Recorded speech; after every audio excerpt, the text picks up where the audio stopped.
I don't believe it, muttered Gordon furiously. What's Thomas got that an important engine like me hasn't? Tell me that. Gallivanting off to museums, blah. He is old, said James. If the Fat Controller says he can be a museum piece, why should we worry? It's not fair though, grumbled Henry. For a chance like this, he wouldn't have minded being a museum piece himself. The jealous engines all ignored Thomas when they saw him at the junction. Thomas didn't care. He was too excited.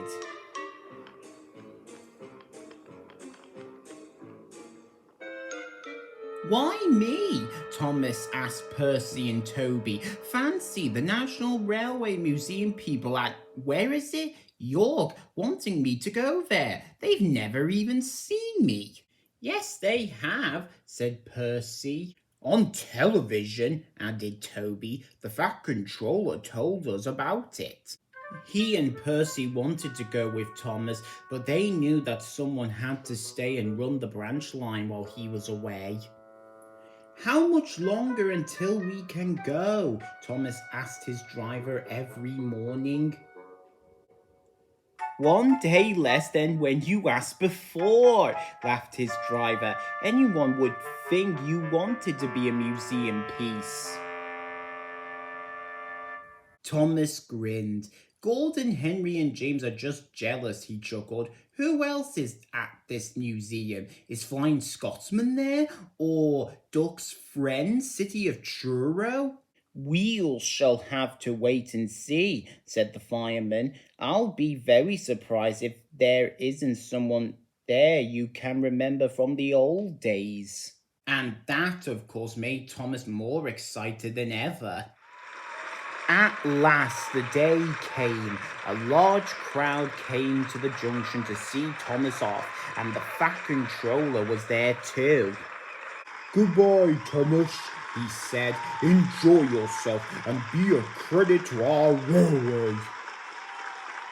Everybody gave 3 cheers, and Thomas set off.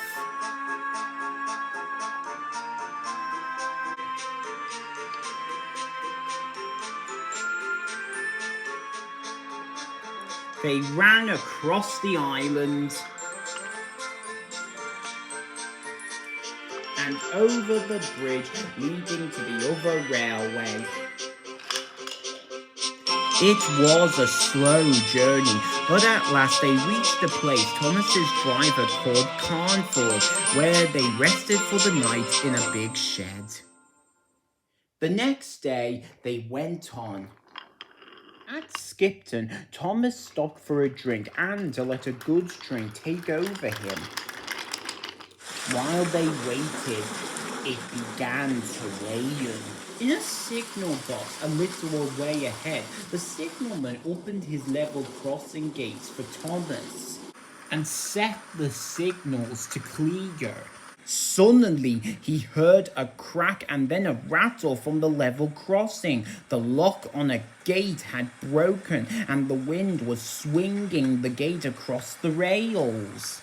Wow, exclaimed the signalman, and quickly resetting the signal to danger, he ran to mend the gate. Thomas had never felt happier. His fire was bright, and even the rain didn't oppress him. They neared a signal. Its arm was up, showing that the line ahead was clear. But just as they passed the signal, they heard a clang as the signal arm fell to danger. Whoa, Thomas, cried the driver, and put the brakes hard on. What? Thomas began. But then he saw just in front a heavy level crossing gate swinging towards him across the line. The signalman tried to stop it, but the gate was too wet and it slipped from his hand. Ooh, groaned Thomas as he skidded along the rails. Help, I must stop. But the rain had made the rails slippery and he couldn't stop. He slithered helplessly. He was still moving when he reached the level crossing. With a loud crack, the gate broke against his buffer beam. Ouch, said Thomas. The signalman ran to his telephone and then directed Thomas into a siding where an inspector examined him. His buffer beam was badly bent. "You can't go on like that," said the inspector. "Not on the railway anyhow." But I'm supposed to be in York tomorrow, wailed Thomas. "I know that," said the inspector. "Never mind, leave it to me and I'll see what can be done." And with that, Thomas had to be content.